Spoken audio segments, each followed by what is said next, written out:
What's up, y'all? It's your girl, Bella Blaq, and I just jumped off the porch with Dirty Glove Bastard. Mm-hmm. I don't mind doing the world a favor. Drip it down, drown, fuck 'em all, but I'm to the table. Look at the difference. All right, today we got Bella Blaq off the porch with us today. Hey, friend. What's going on, sir? No, I'm happy to be here. I'm a little parched. You gave me this. I just don't believe this water. It say mountain water. What mountain it come from?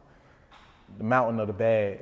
I don't know about this. The Get Money Mountain. I'm a little parched, so I'm going to drink it. I'm putting it in cook because, Ooh.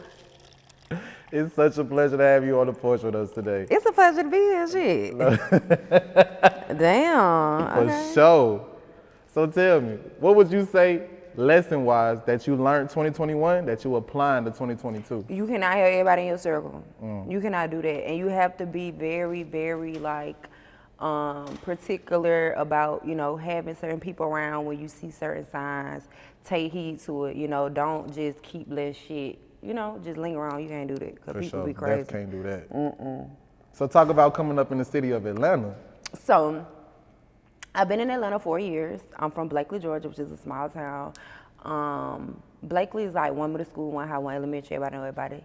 So when I came to Atlanta, it was like really different because it's not like huge, but it is kind of spread out. Atlanta just showed me a lot of different stuff. It's really different here. What would you say is different? It's really different because it's like, before I moved here, I would think that everybody had it, and this and the third, and oh my God, you had to be balling. And then when I got here, I was like, this shit is a bunch of smoke and mirrors. It's some people that got it, but it's a lot of people that's, you know what I'm saying? Living facade. Yeah, and I've partaken in those festivities. Sometimes you have to, you know what I'm saying? You gotta do what you gotta do. But that was just different for me because where I'm from, it was okay, to be normal. And in Atlanta, it was just everybody is a celebrity or whatever. So that's all. But other than that, it's cool. I'm parched than a motherfucker. I feel that. So how would you describe your childhood coming up in Blackley, Georgia? So coming up in Blackley, I grew up in the church. My family is a really close-knit family. So every Sunday we had dinner out of my grandmother's house, immediately after church. Like I said, Blackley is small. Everybody literally knows everybody there. We got one middle school, one high, one elementary. It was dope. We didn't have a lot of crime. I don't know, it was a smaller country town. Yeah. So it was dope though. Growing up there was different. We appreciate the small things a lot more because there ain't really much. We don't got no mall, we don't got no Walmart, nothing like that. So where y'all shop at? You have to go to Dothan, Alabama, 30 minutes away. So go to the store? Yeah. The mall and stuff like that. Now we got Piggly Wiggly, and I think they got Harvey's now, if I'm not mistaken. But it's small and country. We still got cornfields and shit out there. And ride horses. My granddaddy got a lot of horses. It's small. So when would you say you jumped off the porch?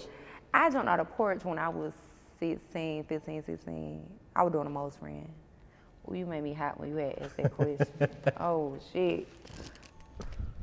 So what would you say Praise you the learned by Lord. jumping off the porch at such an early age? That I wasn't ready, but I didn't have time to get ready either. So it was just you jumping off the porch and then, it is what it is. A lot of shit changed, at the age of 16. So it was just a lot of stuff that went down. For sure. So what would you say is the biggest life lesson you learned coming up? To be patient and to make sure that no matter what, that you stay loyal to your vision and just know that we all start here and we end here, but a lot of people forget that little middle space is what matters because that's where the life lessons are. That's where all the fun shit, the ups and downs, and you need those things so that way when you get here, all this mud and shit that we done went through, when you're here, oh damn, yeah, I learned this lesson back then, or oh, I know this a snake, or I know this a rat, you know what I'm saying? Or this is an obstacle, I know how to tackle those certain things. Because if you jump straight from here to here, this little experience shit, when you get there, when any little thing happens, you be fucked up because you didn't go through shit. So yeah. No, that's real. So what inspired the move to Atlanta? I moved here for my career. And at the time, I was living in Destin, Florida. And I knew Destin is really nice, really beautiful, but nothing's really going on there as far as music and stuff like that. People perform down there, but ain't nobody, it ain't, So I was like, nah. So I was like, fuck it, I'm gonna like take this leap. And I drove, and I had a dog, and I got my Airbnb. I got my U-Haul, put my car in the back, and drove up here. That's real. I had wanted to leave my dog on the side of the road, but I did. But I did it, and I had just got that dog. Because I left my kids with my friend, you know, for like 2 or 3 weeks for me to come to Atlanta and get on my feet and shit like that. So I just was like, let me just get a little dog or whatever. And that little motherfucker was terrible. I wanted to kick that bitch in the throat, but I ain't do it, Lord. My dog loves. I have a new dog. Yeah. I did give the dog back though too. For sure, you did right by the dog. I was finna let that bitch loose. You know what I mean? He would cause a lot of problems. So when would you say you started making music? I started making music since I was a kid, you know what I'm saying? But like I started in a group, so I guess you say like taking it seriously, maybe around like, I don't even want to put an age on it because I really can't remember. I had to be like 14, 15, something like that. And I was in this group called Girl Power Gang, and it was me and this other girl named Sugar Brown, and we had other people in the group or whatever, but we were the main ones. And we would like travel. We actually came to Atlanta. It was a club. I don't even know if it's still here. The Crow's Nest Megaplex or something like that. So we performed here. We did a lot of stuff around Alabama and traveled a lot, and we was fire. I think I was a little boy back then though. What you mean? I was a little boy. What you mean you was a little boy? Think I was a little gay. Not a lot, but a little bit. Just a little bit. Oh, dude. Not a lot.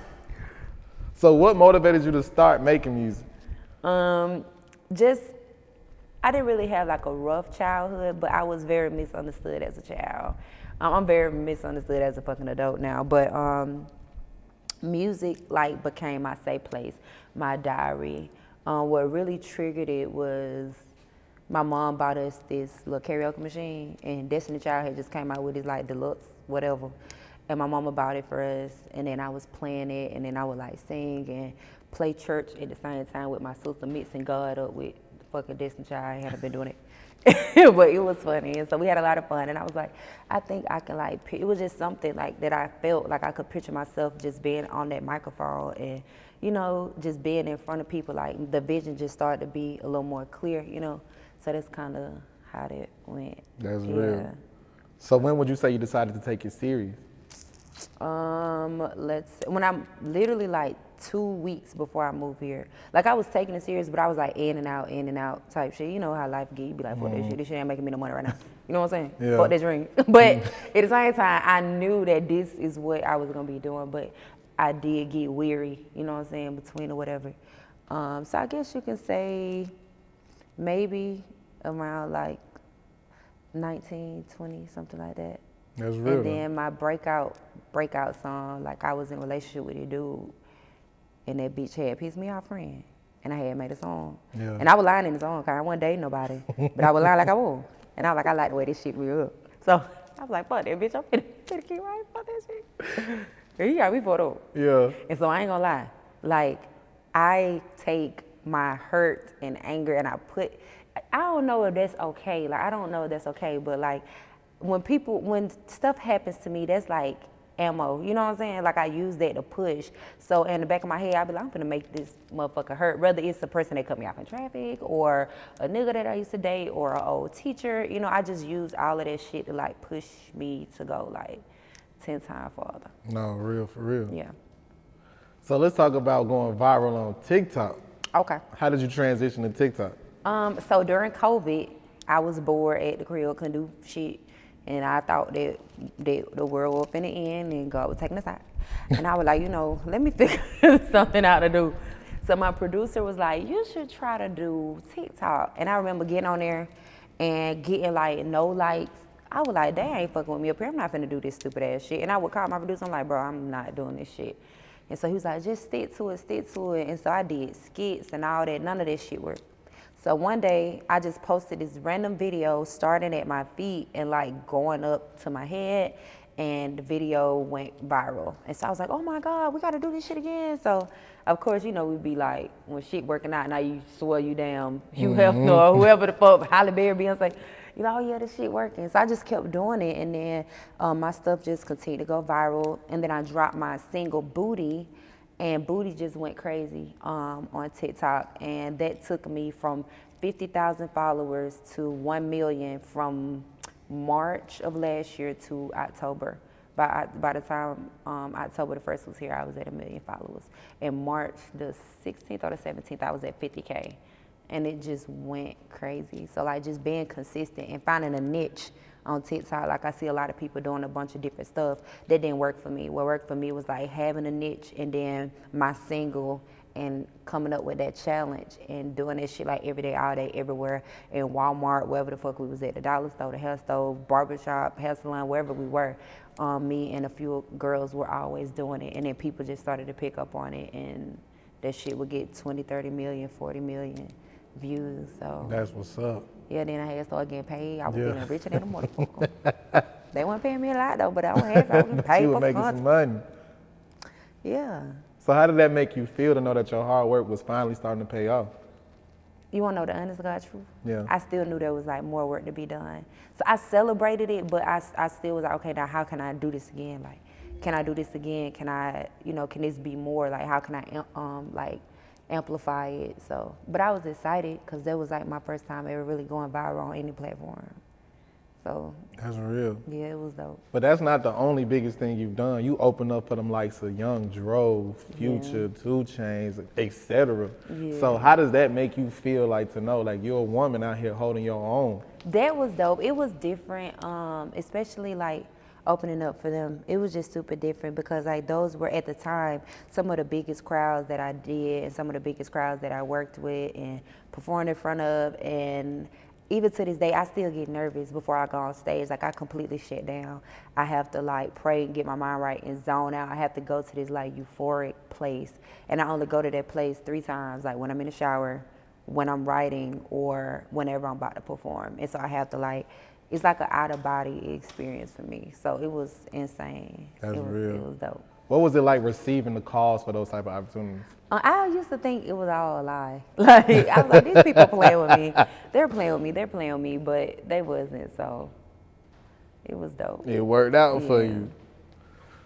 What advice would you give a woman watching this interview right now? Do what works for you.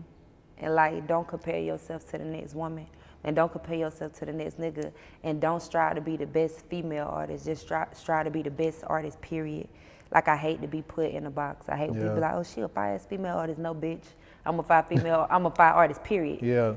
Now I'm a female, but I'm a fire artist. You a fire artist regardless. who so happen to be a female. Yeah, I didn't ask God let me be a girl. Like, you know what I'm saying? Whatever. That's real. Glad he did though, because if I was a man, I don't know if I would be.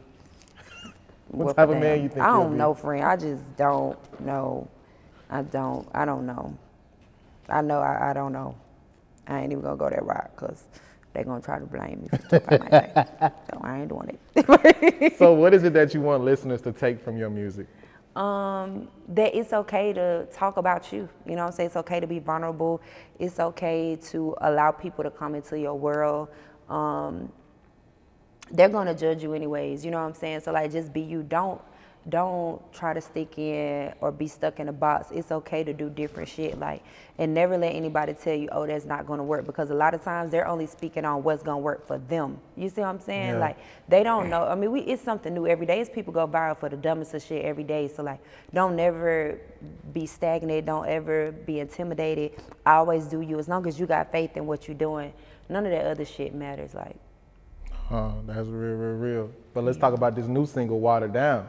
oh, Water Down is insane. I actually wrote Water Down 2 years ago.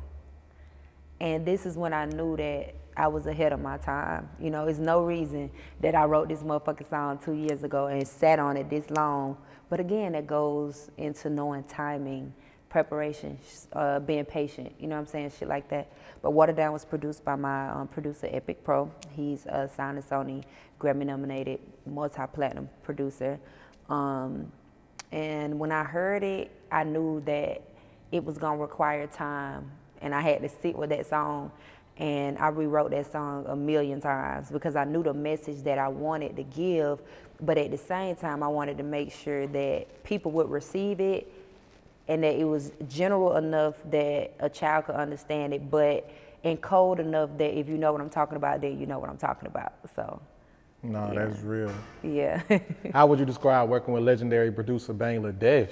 First of all, I love Bangladesh. I actually met him on set for a video shoot for Lil Baby. And I remember like walking up to him and giving him my phone and telling him to follow himself on Instagram. And he did not follow me back immediately. And I was pissed. Like, but I had to understand like he's more of an observer. Like he wanted to see, you know, like, is this girl worth even following? And I get that now. So he finally fucking followed me. And he would like slowly like comment, just congratulating me or different things like that. And then one day I just hopped in his DM. I was like, yo, I'm ready to work. Like, what are we doing? And I linked up with him. We went to the studio. No, I linked up with him first and we talked. We didn't even work at first. We talked for like 5 or 6 hours just talking. And then I went back the second time and we got in the studio for a long time. Like we were in there for a long time. And it was dope. And he is just super dope, super genuine person. I just appreciate everything that he's done for the culture. You know, same as my producer, but he has done a lot of shit, you know, from Ludacris to Wayne to just, you know, a bunch of stuff that even to today, you know, he makes timeless music, period. You can't take that away from him. And, you know, it was just super dope to be working with him. Yeah. So we viral on TikTok. We working with Bangladesh. We also in movies though, right? Yeah. Let's talk about these movie roles now. So I'm in a movie called Sin. Hopefully it'll be coming out within the next month and a half. I'm really, really ready for y'all to see it. Lou Gossett Jr. is in the movie with me. Johnny Blaze, Angel Love, Shiggy, Rip Michaels from Wildin' Out. And I'm Sin, so I can't stop saying that, bitch. I'm Sin. Yeah, that's me. And it was dope, but what's insane is that I got the call from a guy in prison about the role. And my old landlord was really good friends with this guy, and she told him I wanted to get into acting. I've never acted before outside of TikTok. And he called me one day, and he was like, hey, this is so-and-so. We got a role for you, da-da-da. I'm like, stop playing on my fucking phone. Who the fuck is this? Because it was the high you have a collect call from. Who in the fuck? Like, wait, y'all niggas is playing. So I'm like, all right, whatever. So I called my producer, because I'm really close to my producer. I'm like, bro, these people, I don't know about this. He's like, just hear it out. I'm like, all right. So then Dana Dane called me, the legendary, you know. And I'm like, bro, what the fuck is going on? Like, all these people, y'all are playing. So he sends me the sides. I read them. I don't get the main role. They gave it to somebody else. We get on set, and I end up getting the main role for Sin. So that's why I tell people, like, patience. You know, but the original role that I had was a short role. I mean, it was only a few words, but I ended up being able to have more lines. Yeah, and being one of the main characters in it. So that was dope, and I'm That's just what's excited, up. super excited. Super excited for that as well. Yeah, I like that. To Deep be honest, brown. bitch. Let's pop it. Say it with me, deep brown. Let's do it. 1, 2, 3. Deep brown. Yeah, it's a deep brown, bitch. A deep brown. But I am black, you know. I say that when they say stuff like, oh, what if she turn off the lights and you don't see her? You could turn off the lights and I still can't see you, you know? Like, so it doesn't matter, you know what I'm saying? But it's just I had to learn not to clap back. And I wasn't really clapping back for me. I would clap back because I had little girls that looked up to me. I had grown-ass women that were insecure about their skin color, insecure about the way that they look, being too dark, being picked on. And I know that they didn't have the voice because they would cry to me, you know, and I respond. I'm very hands-on with my fans, you know. So I see stuff. I might not respond to everything because some of the stuff is ignorant, but a lot of the stuff that's worth responding, I do respond to. So when I would be on live or in comments, yeah, I'm clapping back, not for me, but for them, because I have to let them know you don't have to tolerate that. Now, you don't have to cuss everybody out. God is still working on me because you'll be a bitch in a minute. You know what I'm saying? But it's your mama, grandma, auntie, I run down the line. I ain't there yet. It's working on. But I did that to show them, you know, like, you don't have to tolerate that. And if you're gonna cry, do that shit in private. You don't let no motherfucker know that it done piss you off. Yeah. Don't let them know that done got to you. You know what I'm saying? Like, don't do that, because once they see that you're weak in that aspect, they're going to continue to do that. Fuck that. You get your ass home, you cry your motherfucking ass, your eyes out, I don't give a fuck about none of that. But in front, don't you let nobody know how bad they hurt you. And so I just had to, like, be that person for them. So it's always different. And I think that sometimes it could get in the way. I'm not gonna say I feel like it could get in the way, but I do know it's been times where I've had mental conversations with myself, and I'm like, damn, it's a lot of light-skinned girls in the industry. Like, is it gonna be room for you? I've been through that. I think that I heard Amaretta talking about it in one of her interviews, and it's a conversation that a lot of people feel like doesn't deserve to be spoke about, but bitch, it's a real thing. It's a real thing. Right. Now, nobody's crying because I don't give a fuck, because if it's just 1,000 fans and they doing what the fuck they supposed to do, I'm still gonna be fine. You know what I'm saying? But at the same time, it's like, don't put that barrier there and it's not there. And I feel like whenever people talk about it in a negative manner, then it creates a barrier and make it okay for people to say, or, you know, certain things. Whenever blogs post people saying, oh, they don't fuck with dark-skinned people, like, it ain't that deep. You know, it's a conversation. They're human. Motherfuckers fart and y'all make it a big deal. It ain't. Chill, okay? Like, it's okay. It's okay. Nah, for real. So, yeah. That's real. No, you said some real encouraging words right there. I hope every woman that watches this interview and look up to you receive them words, because I have a sister who's dark skinned as well. Yeah, it's and a real thing. I gotta pour that into her as well. Like, you a beautiful girl. Yeah, and if you ever need me to talk to her, call me. I slap ass on the back of the neck. Get it together. You all right? Because we go through that. You know, we really do. We really do. I was at a video shoot one time, and one of the artists, and it's a major artist, I'm not gonna say his name, but they pulled me from the front of the video shoot to the back, and they said because they would have to adjust lighting. And at the time, I didn't know about what the fuck you meant by that. I'm like, hold on, bitch, what you trying to motherfucker say? Yeah.